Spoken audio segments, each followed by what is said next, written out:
Welcome to special drive. చారిత్రక ఓరుగల్లుపై మెంతా తుఫాన్ విరుచుకుపడింది. ఓరుగల్లు జల్లుమంది, గల్లీలు కాలువలయ్యాయి, రహదారులు నదులయ్యాయి, ఊరు చెరువైంది. ఇక్కడి ప్రజల బతుకు బరువైంది.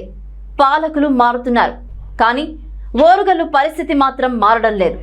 మెంతా తుఫాన్తో వరంగల్ నగరం జలదిగ్బంధం చిక్కుకుంది. వర్షం కాస్త తెరిపించినప్పటికీ నగరాన్ని ఇంకా వరద వేయడం లేదు. పలు కాలనీలను ఇంకా వరద కంపులో కొట్టుమిట్టాడుతున్నాయి.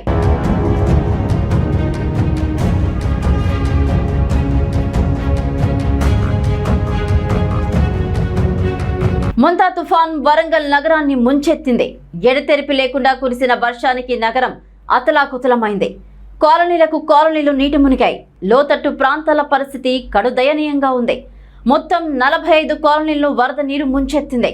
నగర పరిధిలోని 30 కాలనీలు జలదిగ్బంధంలో చిక్కుకున్నాయి. Sai Ganesh colony, Santoshimata colony, DK Nagar, NN Nagar, Maisaiah Nagar, Sammaiah నగర్లో వర్షపు నీరు ఇళ్లలోకి చేరింది. ఇంట్లో ఉన్న వృద్ధులు, చిన్నపిల్లల పరిస్థితి హృదయ విదారకంగా ఉంది.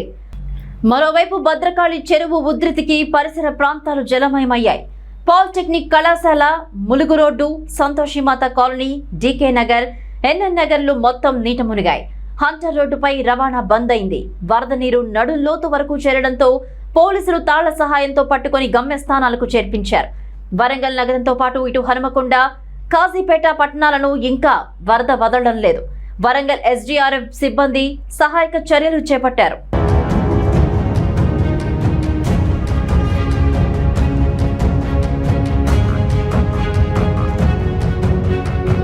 ఇటు వరంగల్ తూర్పులో అధికారులు 6 పునరావాస కేంద్రాలను ఏర్పాటు చేశారు. లోతట్టు ప్రాంతాల వారిని పడవల సహాయంతో పునరావాస శిబిరాలకు తరలించారు. నగరంలోని 12 పునరావాస కేంద్రాలకు 1200 మంది బాధితులను తరలించారు. జిఆర్ఎఫ్ ఇంజనీరింగ్, శానిటరీ సిబ్బందితో 7 ప్రత్యేక బృందాలను నియమించారు.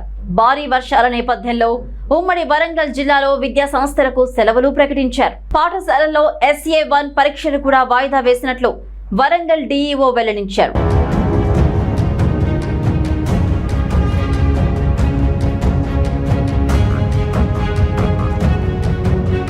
మెంతా తుఫాన్ వరంగల్ నగర ప్రజల జీవితాలను అతలాకుతలం చేసింది. ఎడతెరిపి లేకుండా కురిసిన వర్షానికి జనజీవనం అస్తవ్యస్తమైంది. ఒక్కసారిగా నగరం మొత్తం జలదిగ్బంధంలో చిక్కుకుంది. వరంగల్ నగరం చుట్టూ వరద ఉధృతి పెరగడంతో రోడ్ల మీద నుంచి నీటి ప్రవాహం కొనసాగుతుంది. దీంతో రాకపోకలు స్తంభించాయి. నగరంలో లోపలి వాళ్లు బయటికి, బయట వాళ్లు లోపలకు రాలేని పరిస్థితి ఏర్పడింది. హనుమకొండలోని పలు కాలనీలు కూడా నీట మునిగాయి. ఇటు హనుమకొండ చౌరస్తా, ఎన్ఐటి కళాశాల నుంచి వడ్డేపల్లి క్రాస్ రోడ్డు వరకు రోడ్డుపై నీటి ఉధృతి కొనసాగుతుంది. ఇటు రాకపోకలకు తీవ్ర అంతరాయం ఏర్పడింది. హనుమకొండలో ఎక్కడ చూసినా వరద నీరే కనిపిస్తుంది.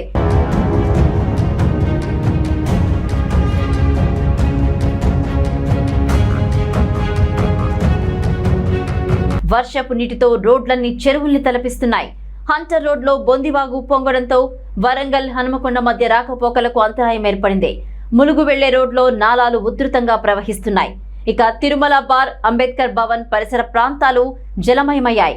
ములుగు రోడ్, పెద్దమ్మగడ్డ జంక్షన్ వద్ద ప్రవాహ ఉధృతి పెరగడంతో వాహనాలను దారి మళ్లించారు.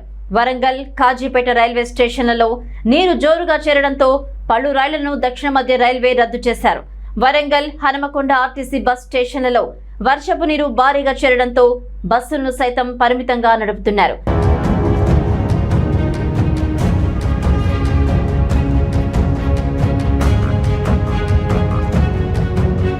ఇటు మెంతా తుఫాన్ వరంగల్ నగరంపై ఒక్కసారిగా విరుచుకుపడడంతో పలు కాలనీల్లో ప్రజలు వరదల్లో చిక్కుకున్నారు.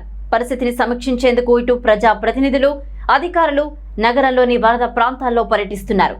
మంత్రి Konda Surekha, MP Kadiyam Kavya, MLA Nayini Rajender Reddy, mayor Gundu సుధారాణిలతో పాటు వరంగల్ పోలీస్ కమిషనర్ సన్ప్రీత్ సింగ్, జిల్లా collector Sneha Shabarish, Satyasharada, municipal commissioner Chahat బజ్ పాయ్లు పర్యటించారు. ఇటు సహాయక చర్యలను పర్యవేక్షించారు. నగర పరిస్థితి ఇలా ఉంటే జిల్లా వ్యాప్తంగా మెంతా తుఫాన్ ప్రభావం ఉంది. నగరంలోని పలు కాలనీలు పూర్తిగా జలమయం కావడంతో ఇళ్లలోకి నడుంలోతు వరకు నీరొచ్చి చేరింది. జలదిగ్బంధంలో చిక్కుకున్న ప్రజలకు అధికారులు డ్రోన్ల ద్వారా ఆహార పొట్లాలను అందిస్తున్నారు.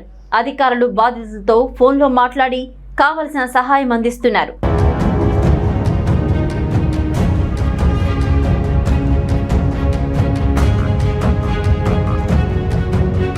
ఇది వాళ్ళ special story. Keep watching jet news.